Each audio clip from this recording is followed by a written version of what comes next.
Assalamualaikum warahmatullahi wabarakatuh. Salam sejahtera untuk kita semua. Yang terhormat, Bapak Catur Nugroho selaku dosen pengampu mata kuliah Business Intelligence.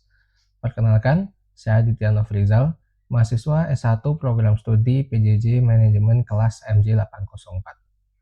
Pada presentasi ini, saya akan membahas mengenai penerapan Business Intelligence pada perusahaan manufaktur plastik cup minuman. Fokus kajian saya adalah bagaimana data transaksi digital yang besar dan kompleks dapat diolah menjadi sesuatu informasi yang berguna untuk pengambilan keputusan, pemasaran, distribusi, dan produksi. Pendekatan ini saya susun sebagai jawaban UAS berbasis proyek dengan keluaran utama berupa rancangan dashboard tahunan, produk, pendapatan dan penjualan, pelanggan, serta efektivitas moda pengiriman. Permasalahan utama dalam kasus ini bukan hanya jumlah data yang besar, tetapi bagaimana perusahaan mampu memaknai data tersebut. Transaksi digital, data pelanggan, data produksi, dan data logistik dapat tersimpan pada sistem yang berbeda. Tanpa business intelligence, manajemen akan lambat membaca tren penjualan, sulit mengetahui produk yang paling menguntungkan, dan tidak memiliki dasar yang kuat untuk mengatur produksi maupun distribusi. Karena itu, tujuan kajian ini adalah untuk menyatukan data tersebut, mengolahnya menjadi informasi, menyajikannya dalam dashboard, lalu menggunakannya sebagai dasar keputusan yang cepat, akurat, dan terukur. Business intelligence tidak saya tempatkan sebagai satu aplikasi tunggal, melainkan sebagai arsitektur pengambilan keputusan berbasis data. Data transaksi digital dikombinasikan dengan data produksi, stok, pelanggan, dan pengiriman. Data kemudian diintegrasikan, disimpan, dianalisis, dan divisualisasikan. Dengan cara ini, manajemen tidak hanya melihat angka penjualan, tetapi dapat memahami pola permintaan, menentukan produk prioritas, memilih pelanggan bernilai tinggi, dan menyesuaikan keputusan operasional. Prinsip utamanya adalah data harus berubah menjadi insight, dan insight harus berakhir pada sesuatu tindakan.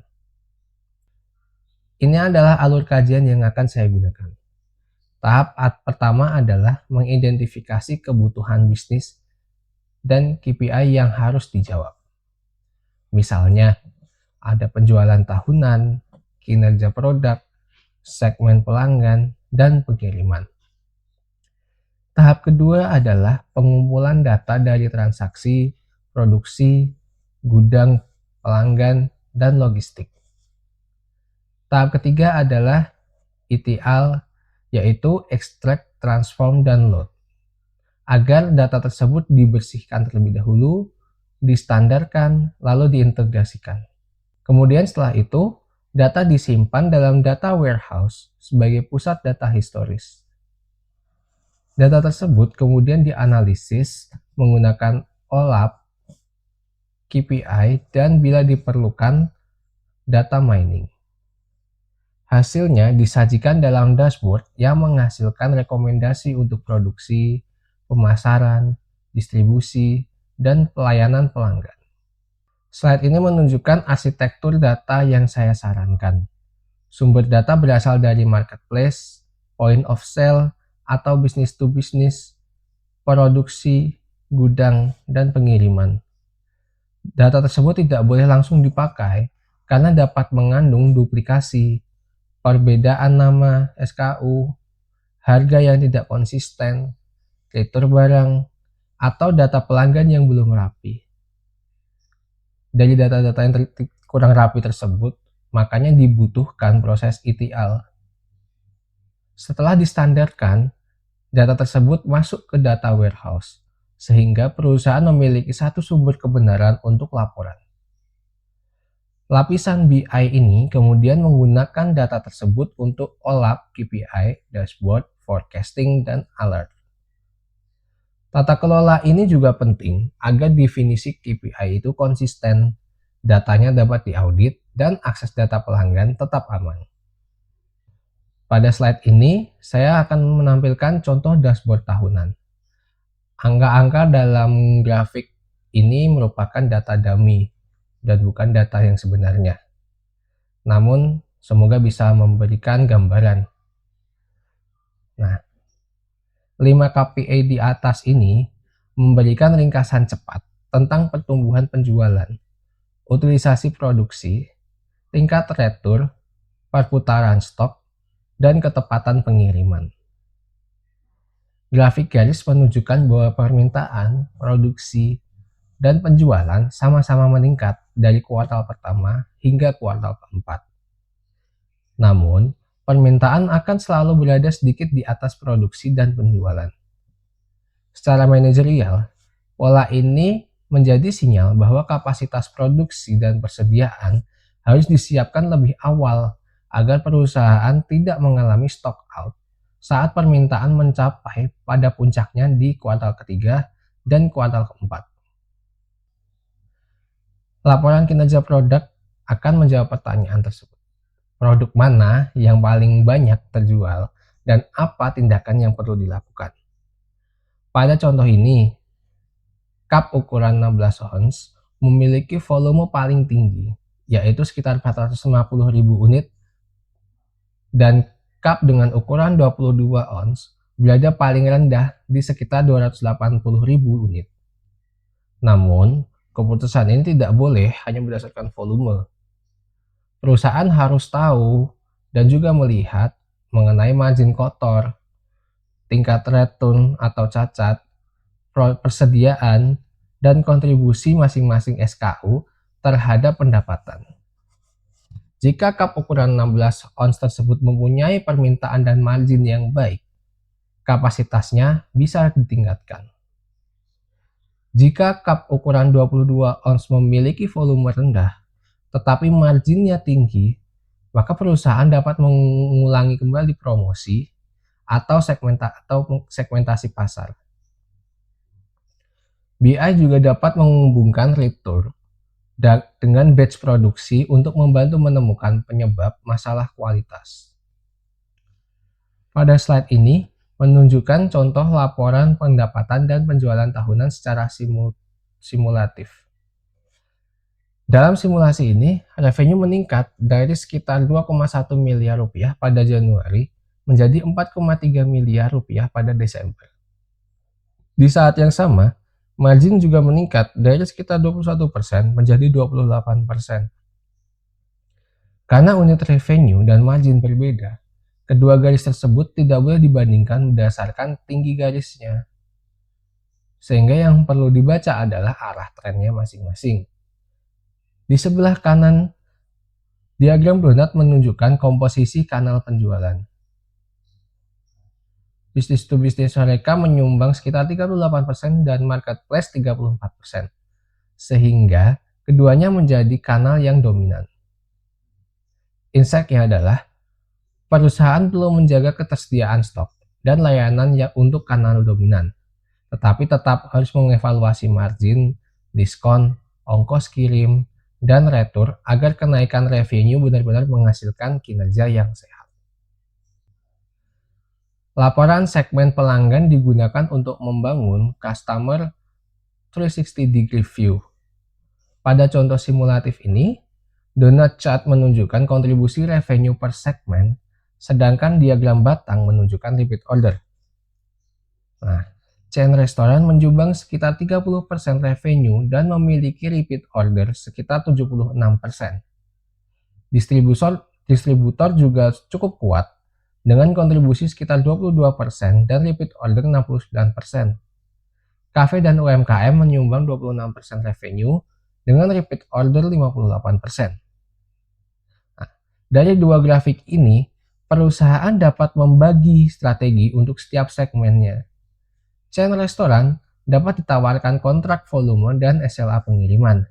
Distributor dapat diberi diskon berbasis volume serta monitoring stok wilayah. Sedangkan untuk kafe dan UMKM dapat didorong melalui bundling dan promosi marketplace. Jadi, BI membuat pemasaran jauh lebih terarah, bukan hanya satu strategi untuk semua pelanggan. Moda pengiriman juga perlu dievaluasi karena distribusi mempengaruhi biaya, kepuasan pelanggan, dan reputasi perusahaan. Dalam contoh ini, truk internal memiliki OTD tertinggi sekitar 93% dengan indeks biaya 78, sehingga cocok untuk order bisnis to bisnis volume besar. Ekspedisi reguler yang paling murah dengan indeks biaya 62, tetapi OTD-nya sekitar 84%, sehingga lebih cocok untuk wilayah jauh yang tidak mendesak. Kurir instan memiliki biaya relatif tertinggi, sekitar 95, sehingga sebaiknya digunakan untuk pesanan kecil dan mendesak. Sedangkan SameD memiliki OTD sekitar 91% dan dapat digunakan untuk pelanggan premium di area kota. Artinya, BI tidak memilih satu moda terbaik untuk semua pelanggan, melainkan membantu memilih moda yang paling tepat menurut volume, jarak, urgensi, biaya, dan SLA. Agar BI tidak berhenti sebagai konsep, perusahaan memerlukan roadmap implementasi. Pertama, justification untuk menilai masalah bisnis, KPI, dan manfaat yang ingin dicapai. Yang kedua, planning untuk menentukan sumber data, tim, tools, dan jadwal.